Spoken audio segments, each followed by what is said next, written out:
Palakpakan natin ang kababaihang kapatirang Muslim para sa kapayapaan ng bansang Pilipinas at sa pag-iral ng katotohanan at pagtatanggol sa demokrasya. Maraming salamat sa kababaihang Muslim na mga kapatiran natin na nandito ngayon. Nandito po si Atty. Ferdinand Topacio, isa po sa boses ng katarungan at pagtatanggol sa tamang pag-iral ng batas. Atty. Topacio, ang inyong mensahe sa ating mga kababayan.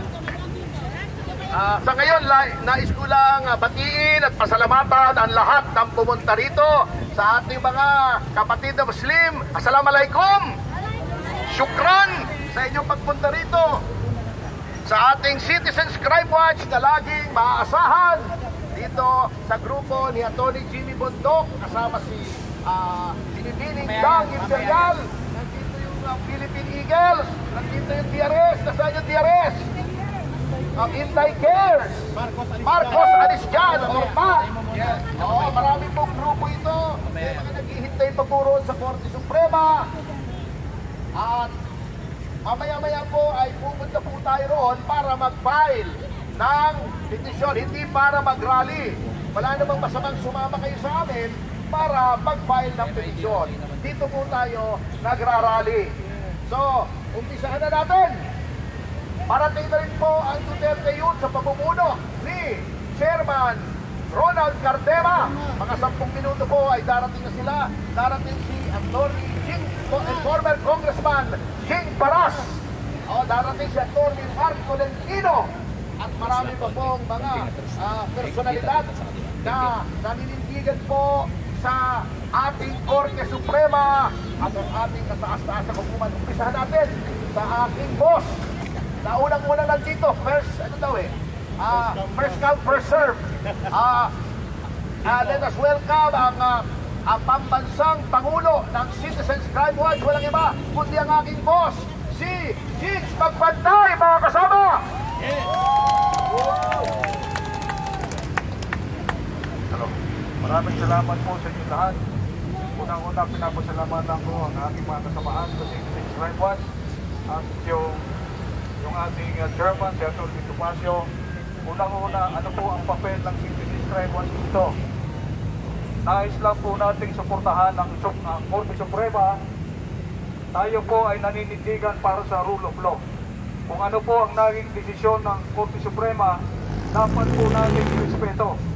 Maging tama man yan o hindi, maging pabor man sa atin o hindi, yan po ay desisyon ng Korte Suprema na dapat nating panindigan at suportahan. Kaya kami po ay naninindigan, sumusuporta po kami sa Korte Suprema para sa rule of law. Thank you. Bago po magsalita muli, thank you Manong Tigo Magpantay, ay pakinggan na rin po natin ang mensahe ng boses ng kabataan.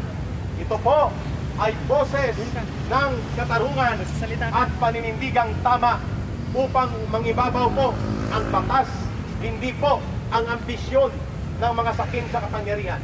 Nagmula sa grupo ng Asian Century Philippines and Strategic Study Center, walang iba kundi si Ginoong Daniel Long sa kanyang mensahe representing the voice of the Filipino youth. Maraming salamat. Kaya rin ako po si Daniel Long, isang pamilang pista at isang tagapagtaguyod ng pagkakaibigan ng Pilipinas sa China. Nagsalita na po ang Supreme Court.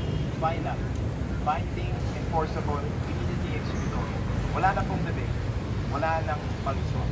Kaya ngayong araw, buong-buo ang suporta natin sa Asian Century Philippines kay Atty. Ferdinand Topacio sa kanyang paghahain ng indirect contempt charges laban sa mga walang ganang sa Korte Suprema.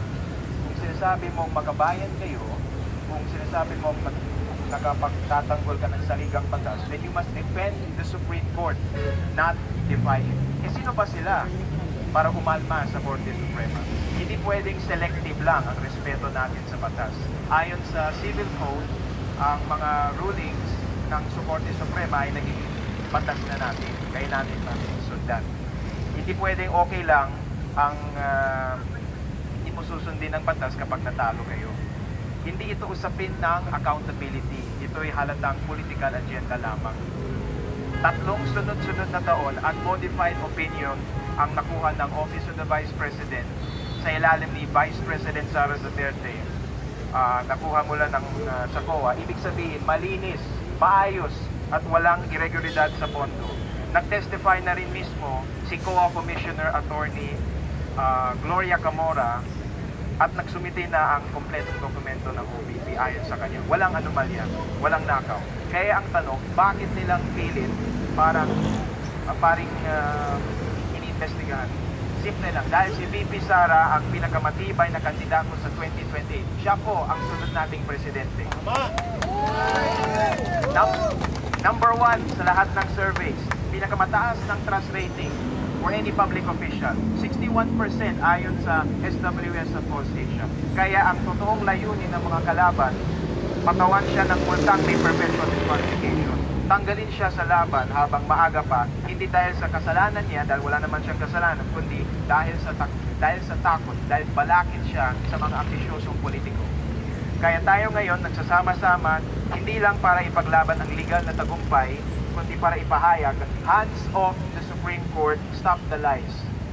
Ang pinaglalaban natin ay rule of law. Let us uphold the rule of law with courage, with clarity, and with conviction. Maraming salamat at mabuhay ang Pilipinas. Maraming salamat kay Ginoong Daniel Long. At okay, sa mga nauuhaw po, mayroon tayong libreng tubig at wala lang po ang kinapay mamaya na hanapin natin. Ang tubig nandito po sa pagitan po ng monumento ni Andres Bonifacio. Sa likod lang po Pakinggan po natin matapos ang pahayag ng kabataang Pilipino. Let's listen dito kay si Attorney Manny Luna, boses na makatarungang magtatanggol ng batas at karapatan ng mamamayan. Pakinggan po natin si Attorney Manny Luna. Magandang umaga sa lahat. Andito po ako para tingin ang panawagan ng karamihan na respetuhin ang desisyon ng Korte Suprema. Bilang abogado, bilang kompanyero at kasama ni Atty. Ferdinand Topacio, Atty. Jing Paras, at ating opisyal ng gobyerno, dapat respetuhin natin ang rule of just law na in-emphasize ng ating Korte Suprema sa impeachment petition na grinant ng Korte Suprema pabor sa ating pinakamamahal na Vice Presidente Sara Duterte.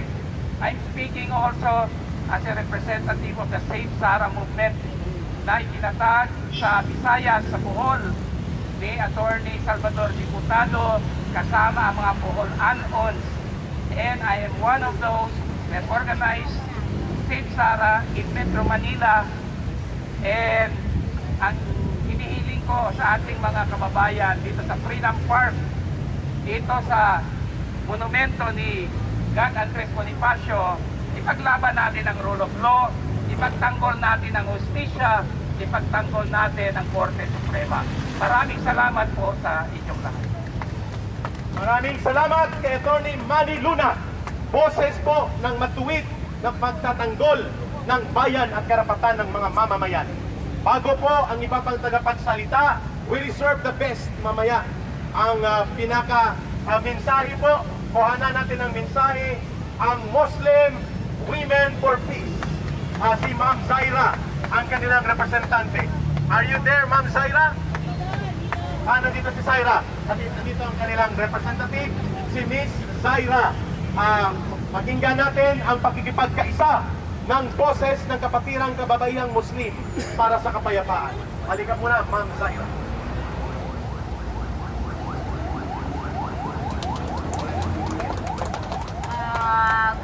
Assalamualaikum warahmatullahi ta'ala wabarakatuh. Bilang mamamayang Pilipino, we the Muslim community from the Bangsamoro Autonomous Region Muslim in Mindanao. Kaya po kami nandito sa pagtitipon na ito ay upang magpakita at magparamdam ng tunay na suporta at magpasalamat sa Supreme Court Maraming salamat po. Yun lang po. Sa susunod na lang yung ating mga ipaparating na mga mensahe sa ating mga kapwa Pilipino. Mabuhay VP Inday Sara Duterte!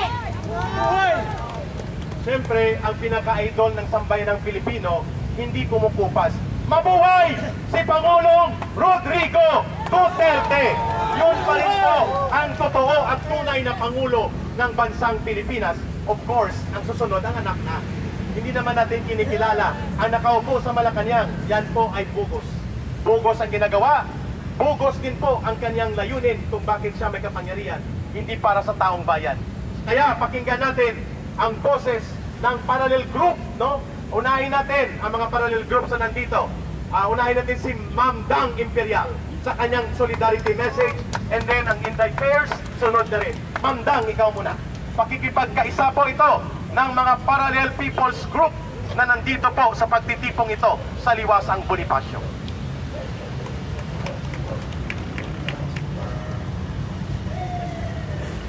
Good morning po sa ating lahat.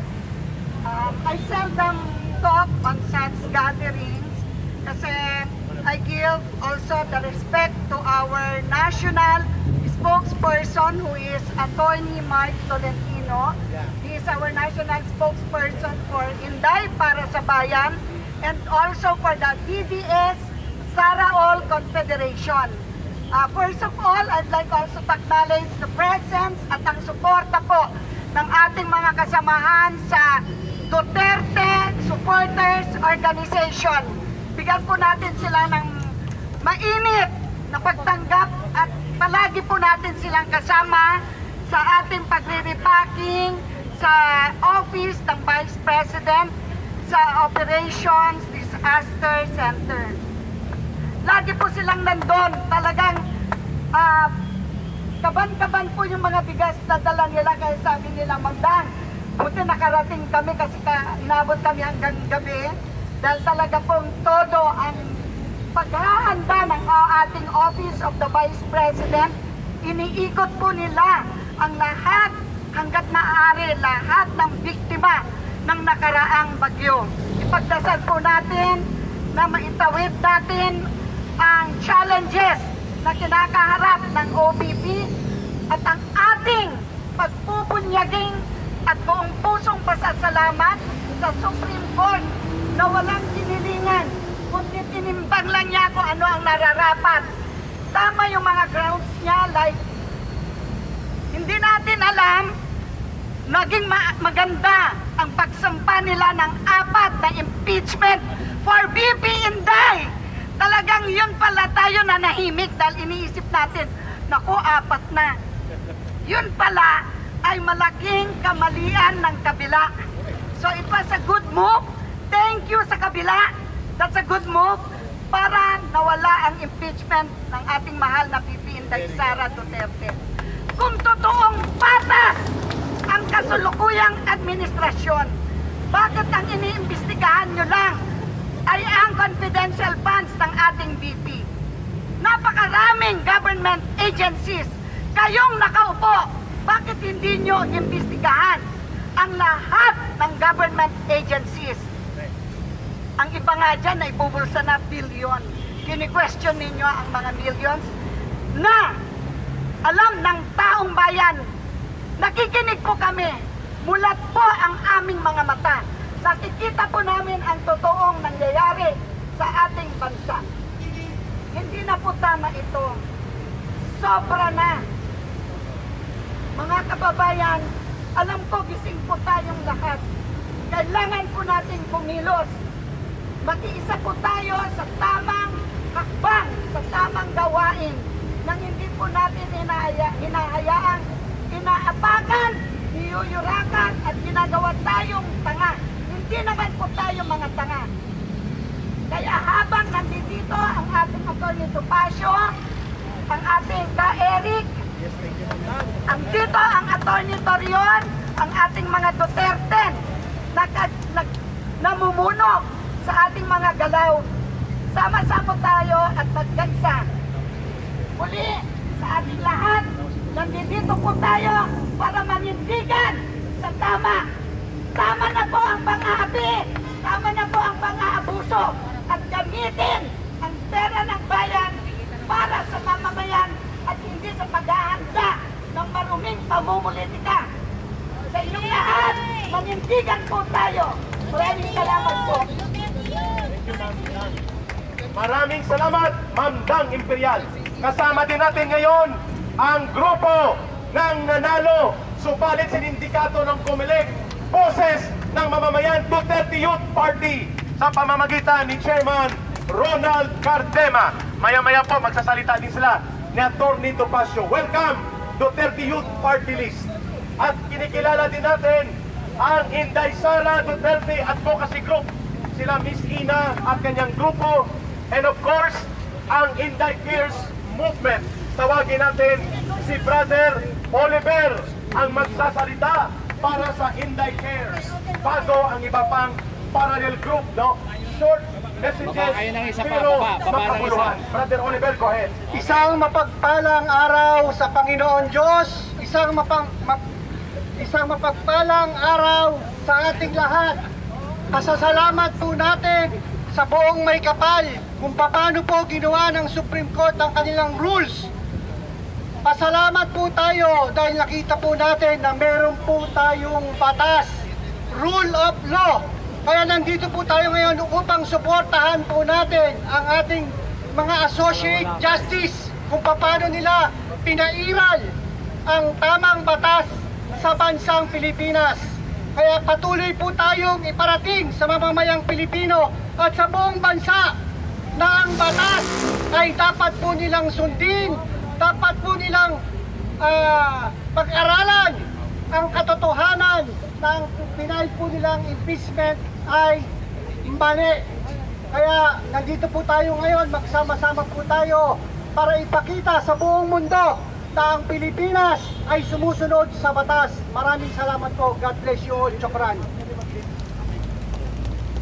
Maraming salamat kay Brother Oliver. No? Sa mga Duterte Riders Volunteers Group, standby lang po for instructions. After the program, may 4 na lang tayong speaker. Kami po ang mag-lead sa ating mga solidarity action. Okay? Kunting tiis na lang sa ating pagtayo dahil ito ay sakripisyo para sa ilang bayan, sa demokrasya at katotohanan ng pag-iral ng batas. Pakinggan natin ang pakikipagkaisa ng Inday Sara o nandiyan din si Congressman Jing Paras at si Kado, Maestro Kado Paglinawan ng Marcos Ariscan. So dumami na tayo, no? Kado and Congressman Jing. Matapos na hindi may pakulong sa Kongreso, sumipot sa Liwasang Bonifacio. Tawagin natin si Miss Ina, representante ng Inday Sara Duterte Advocacy Group. Hello po! Magandang umaga sa inyong lahat! Isang sigaw naman dyan ng Duterte! Duterte! Duterte! Duterte! Duterte! Duterte! Grabe, I love the energy. Maraming salamat po sa lahat ng patuloy na sumusuporta sa ating mahal na Vice-Presidente Inday Sara Duterte. Palakpakan po natin si Ma'am Inday Sara. Asigabong na palakpak!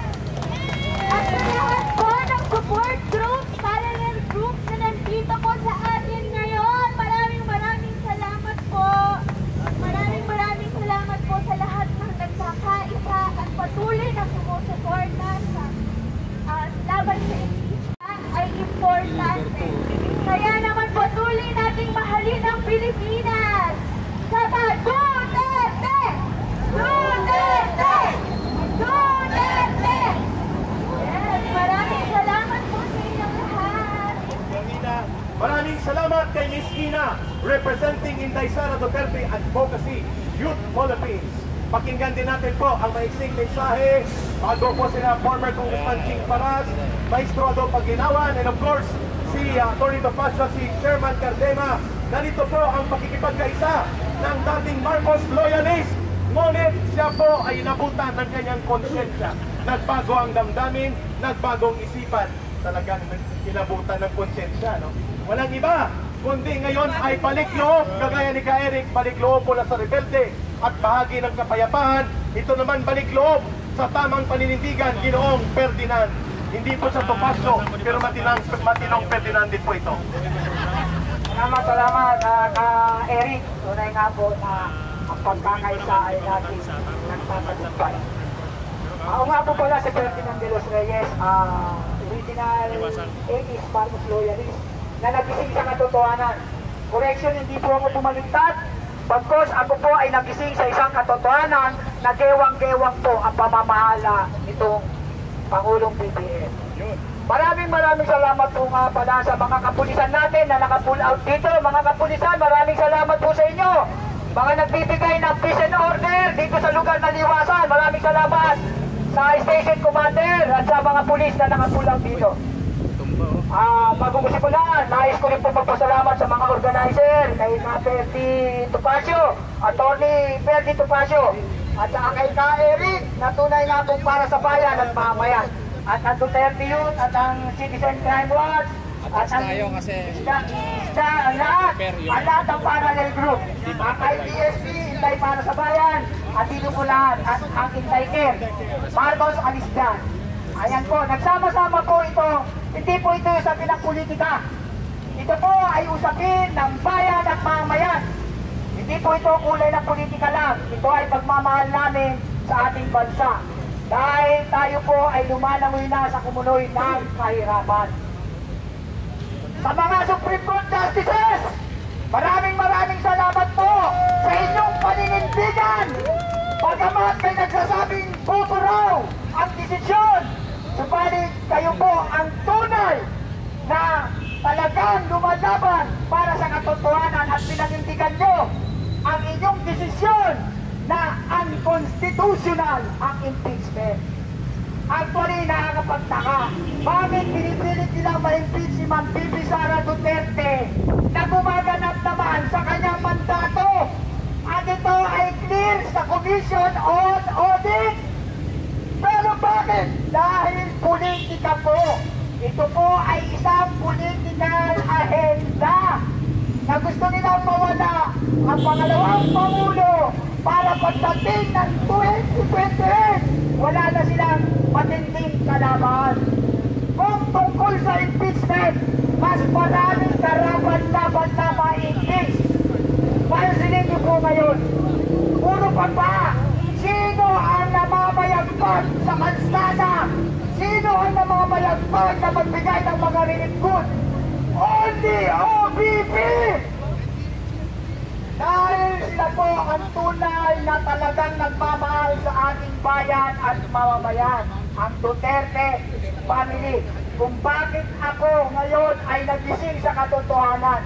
Kaya bago ko tapusin, pinalapit na ako. Marami pa sana.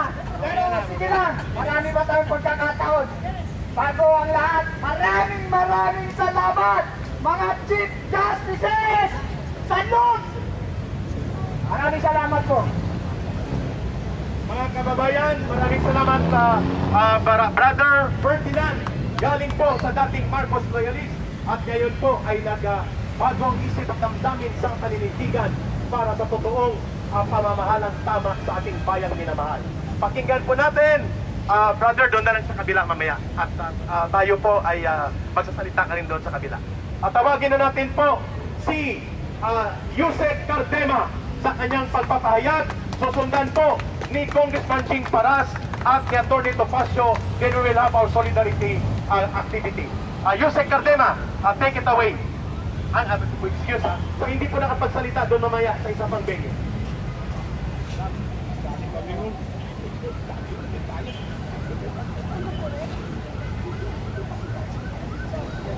No. Mabilis lang po na mensahe mula sa inyong Duterte Youth Party List.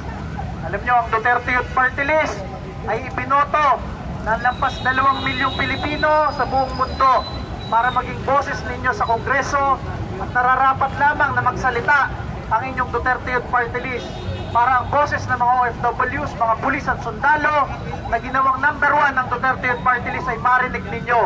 ngayong araw na ito. Sinusuportahan natin ang desisyon ng Korte Suprema dahil alam ninyo, ang mga abogado nga sa buong bansa, ang mga law students nga sa buong bansa, ilang beses inuulit-ulit sa kanila na napakahalaga ng pagdedesisyon ng Korte Suprema lagi. Napakahalaga na itinataguyod ang konstitusyon, ang saligang batas ng bansa. Kaya kami ay nagtataka, bakit merong mga abogado na nagsasabi, kine-question yung Korte Suprema? Sila ay officer of the court. Sila ay officer ng Korte Suprema. Sa kayo nakakita ng mga abogado na kine-question ang desisyon ng Korte Suprema, sila ay officer of the court, of the Supreme Court. Ang masabi natin, ngayong araw na ito, makita ninyo, ang ating mga kasama dito, magkakaso sila sa mga bumabanat sa Korte Suprema. Dahil ang Korte Suprema na lamang ang huling bastion of democracy sa bansang ito. Pag yun ay kinwestiyon mo pa, anong klaseng rule of law na lang ang i-implement sa bansang ito? Kaya lahat dapat ng nabanat sa Korte Suprema ay kasuhan. Yung ginawa ng Korte Suprema ay hindi political yan. Makita ninyo yung appointee ni Marcos, appointee ni Aquino, appointee ni Duterte, unanimous sila sa pagsuporta na ang ginawa ng Kongreso ay unconstitutional. Ibig sabihin, unconstitutional talaga yon. At alam niyo, huli na lang, masabi ko sa mga bumabanat sa Korte Suprema na sinasabi unconstitutional yon. Bakit yung Duterte Youth Party List, nung nag-file ng impeachment complaint laban kay Marcos at ayaw tanggapin ng opisina ng gobyerno, wala naman kaming narinig sa inyo na nagsabi kayo na unconstitutional yung hindi pagtanggap ng opisina ng gobyerno. Kung hindi kayo magko-comment doon sa impeachment complaint ng Duterte Youth laban kay Marcos at dito lang kayo nagko-comment sa impeachment complaint laban kay Sara Duterte na talagang sinabi ng Korte Suprema na ang constitutional yon, ibig sabihin, yung mga nagko-comment na yan ay bias lamang at ayaw lamang kay Vice President Sara Duterte. Pero masabi ko sa inyo, ang susunod na Pangulo ng bansa ay si Sara Duterte. Maraming salamat kay Chairman Ronald Cardema. Okay, sunod nating pakinggan para tayo po ay makakapag-usad sa ating activity ngayong araw ay si former Congressman at naging political advisor ni Pangulong Rodrigo Duterte. Walang iba kundi si Congressman Jing Paras. Magandang umaga po sa inyo lahat, mga kababayan. Dito po kami nagtipon-tipon para suportahan po natin ang Korte Suprema sa kanilang paninindigan para sa rule of law. Maraming nagbabatikos kasi alam natin na pamulitika lamang yan lahat. Ang Supreme Court ay ang pinakahuli na interpreter ng batas. Parati nilang sinasabi na ang Senado daw, ang Korte Suprema, bias. Wala po. Hinahikayat ko sa mga abogado, na mga katulad ko na mga abogado, na pag-aralan yung mabuti yung ruling ng Korte Suprema. Very clear po doon sa ruling ng Korte Suprema na talaga yung fourth impeachment ay walang saysay, illegal, unconstitutional. Bakit po? Dahil ang first impeachment complaint ay inupuan po nila, inupuan ng Kongreso, inupuan ng Secretary General, at ito ay order ni Speaker Martin Romualdez.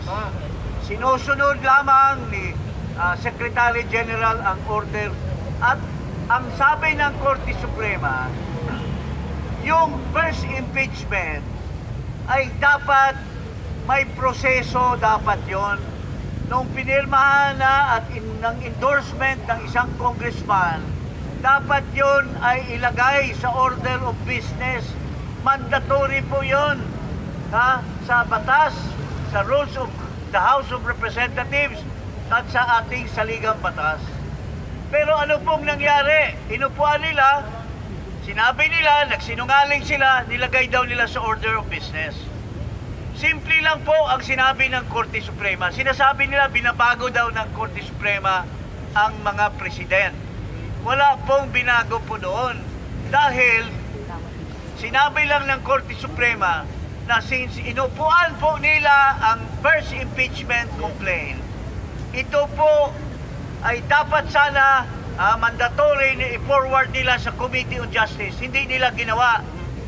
So, ang sabi ng Korte Suprema, yun po ay labag at sa hindi nyo endorse sa Committee on Justice, the impeachment complaint is deemed initiated. Yun lang naman ang sinasabi ng Korte Suprema. So kung deemed initiated na yung first impeachment, wala nang ibang impeachment complaint ang pwede kasi ito ay labag sa 1-year ban. So yung fourth impeachment na pinagbabayaran nila ang mga congressman, according to Toby Chanko, ni-release daw ni Marcos ang 110 billion at ito ay pinamudmod doon sa mga pumirma. So yun lang po ang issue dito eh. Tapos yung due process, dapat ang number one na karapatan ng taong bayan sa Constitution ay no person shall be deprived of life, liberty, and property without due process of law. Hindi nila binigyan ng kopya si Sara Duterte. Hindi nila binigyan ng pagkakataon na magbigay ng ganyang salita si Sara Duterte tungkol sa impeachment. So yun lang, dalawa lang. At huli po, kahapon, nung isang araw, salita si Marcos sa SONA. Sabi niya, mga kababayan, nahiya dapat kayo, mahiya dapat kayo. Kayong mga alipores. Ang sabi ko naman, Marcos, napakasinungaling mo. Dapat ang sinabi mo, mahiya tayong lahat dahil nangurakot tayo sa gobyerno. Mahiya ka, Marcos. Wala kang silbi, wala kang saysay na presidente sa Pilipinas.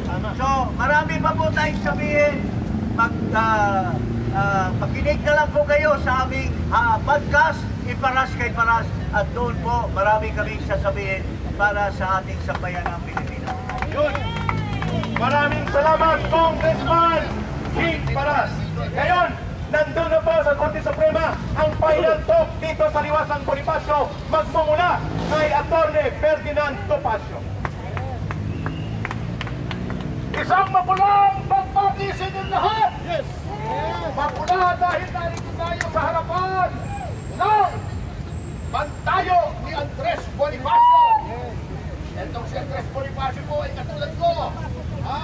Ferdinand Topacio at tamang na tao. Ang puto na braso, hindi ang takbo. Huwag na natin ituloy. Alam niyo, itong mikropono nito, napakaraming laway na. Para kaming naghalikan na ni Kaini, saka ni Ronald Cardema, saka ni Congressman. Dalawa, para yan. Actually, tayo po ay pupunta na ngayon sa Korte Suprema. Ilang puntos lamang po. Sabi ng mga kritiko ng Korte Suprema, transparency daw, accountability, ang kakapal ng mukha nila. President Republic, alam niyo yung President, yung prefabricated concrete. Sino bang nagnakaw ng flood control projects? Transparency daw. Sino bang nangungupit sa mga public works? 40% sabi ni Palafox. Si Sara ba sila? Sino bang nangurakot doon sa Cat's Eye? 1,200% overpriced. Sino nag-overpriced ng riprapping? Sa Baguio, sinong nangungurakot sa mga tulay, sa mga simento, sa mga kalsada? Sinong may ating kakalhating bilyong confidential funds? Magkapatid na Remulla, DOJ, DILG. Sinong may 4 na bilyon ng confidential funds? Office of the President. Mag-iinitay nyo ito bago sasabihin nila mali daw yung timeline ng Supreme Court. Tinatanong kayo kung kailan ibinigay, kung di-distribute. Ayaw niyong sumagot yung si De Lima, napakayabang. Hindi daw sakop ng Supreme Court yun. Yang si De Lima napakapangit ng ginagawa.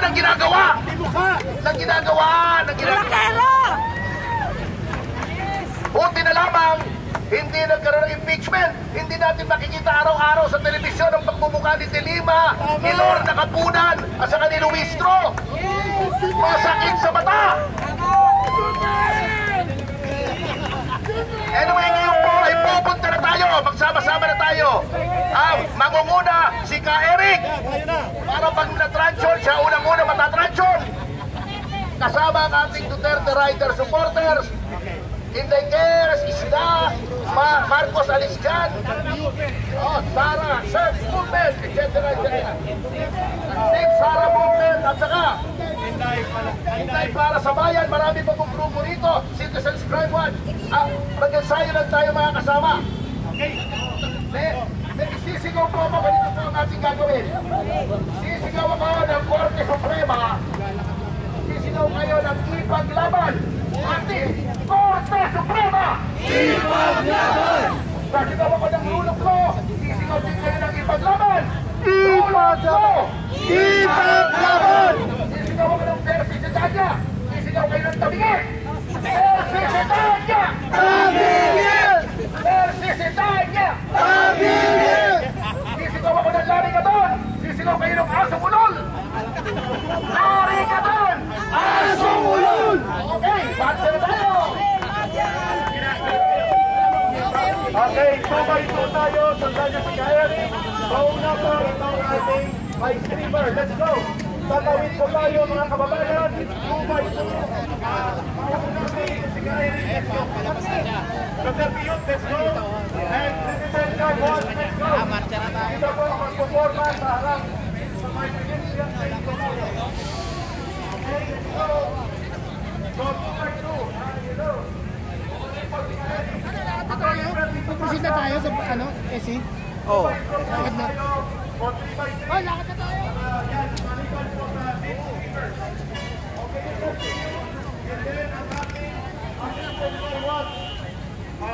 Compress tayo.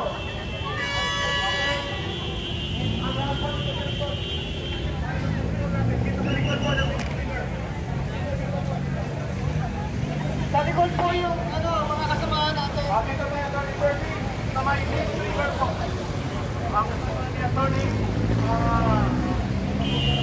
Luna, Manny Luna, ang Isda, at sila at iba pa mga leaders. Dito po sa listing.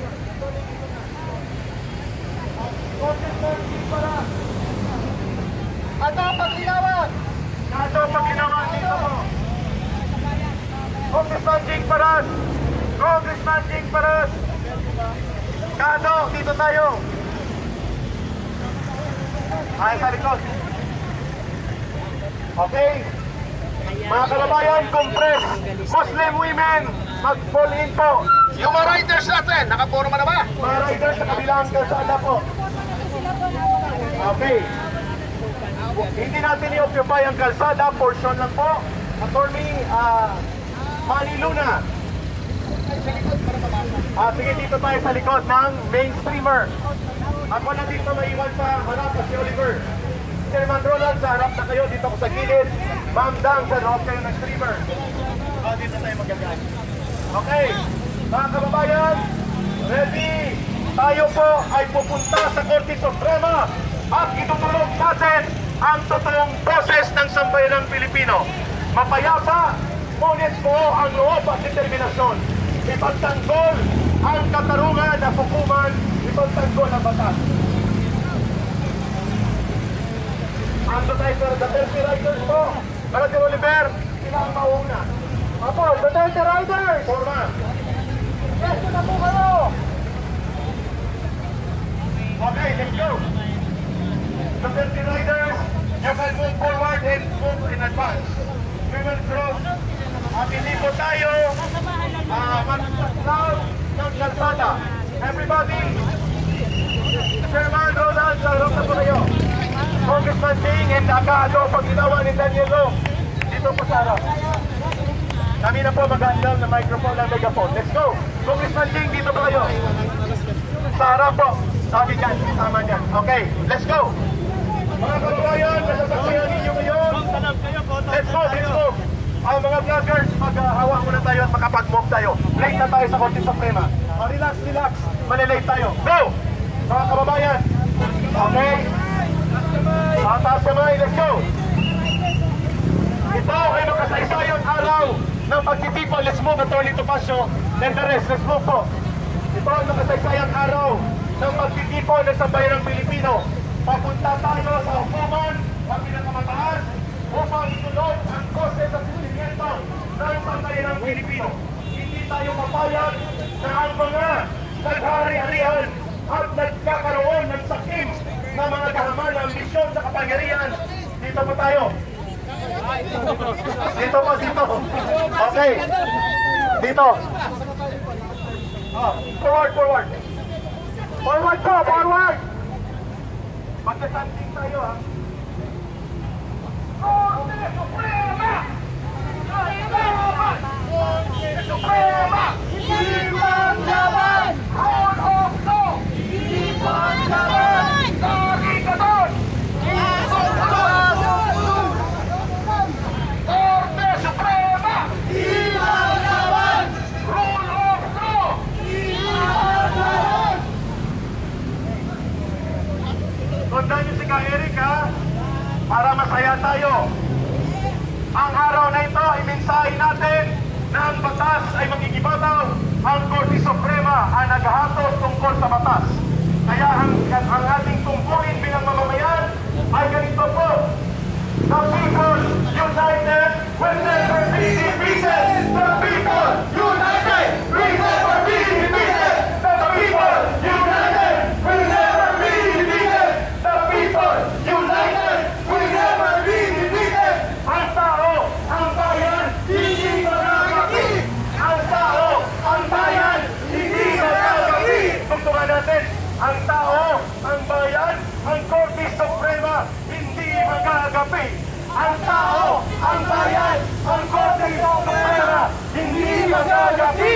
Ang tao, ang bayan, ang Korte Suprema, hindi magagapi. The people united will never be defeated. The people united will never be defeated.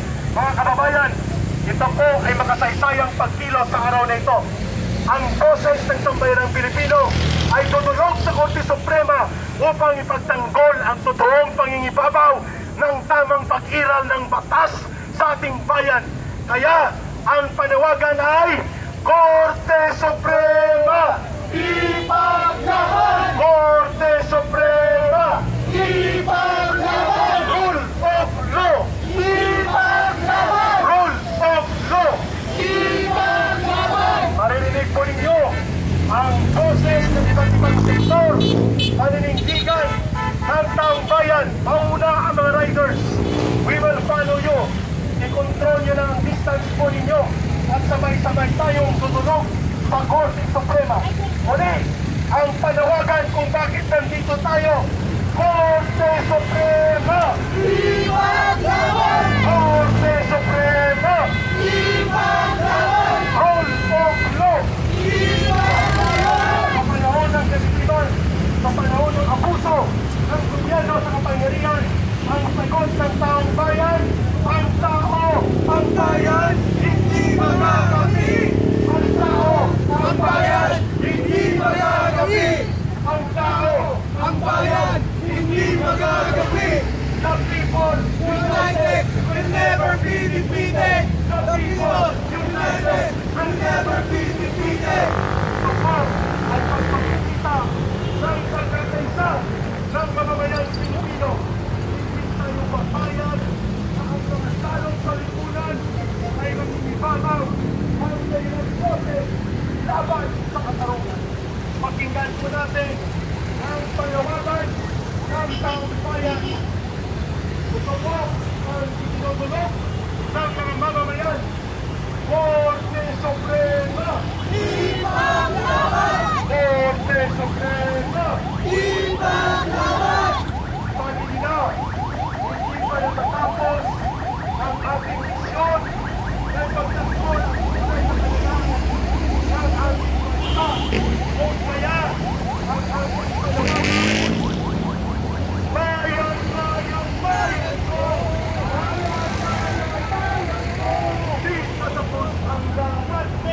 Di patapos ang laban mo! Gobyernong manloloko! Gobyernong manloloko! Labanan mo, itakwil mo! Labanan mo, itakwil mo! Bayan, bayan, bayan ko! Bayan, bayan, bayan ko! Di patapos ang laban mo! Di patapos ang laban mo! Ang panawagan mo, Korte Suprema! Ipaglaban! Rule of law!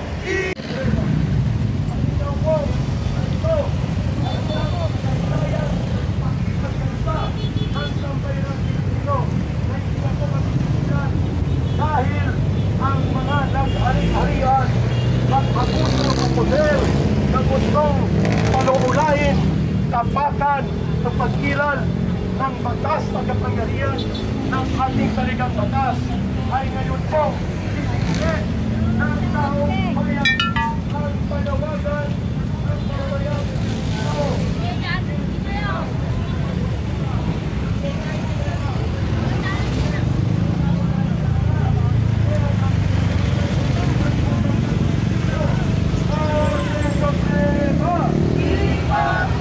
Korte Suprema! Ipaglaban! Rule of law! Ipaglaban! At ito pa, dahil bulok ang gobyerno, magpatuloy itong gumagamit ng mga pagkakapuso, pati ang pagdasal sa batas, at panawagan ng taong bayan. Ngayon ay nangyayari at ang ating pagkakita ay tumalagundong sa nagsala ng Maynila at tinawagan Korte Suprema. Ipaglaban! Korte Suprema! Ipaglaban! Rule of law! Ipaglaban! Ngayon, ang maya-maya po masasaksihan ng taong bayan ang pagkikipagkaisa mismo ng mulat at nagkakaisang mamamayang Pilipino upang manindigan kasama ang Korte Suprema kasama ang karapas at hindi ang mga takpan sa kapangyarihan at mga magsalakaw at mga magturumo sa kabalang bayan ng mga opisyal ng gobyerno. Kaya ngayon, naririnig dito sa lansangan ng Maynila ang panawagan ng pagkakaisa ng mamamayang Pilipino, Korte Suprema! Ipaglaban! Rule of law! Ipaglaban! Korte Suprema! Ipaglaban! Rule of law! Ipaglaban! Siyempre, sa gobyernong pagkalipin at akusado, ito naman ang sigaw ng sambayanang Pilipino. Bayan, bayan, bayan ko! Bayan, bayan, bayan ko! Di patapos ang laban mo! Di patapos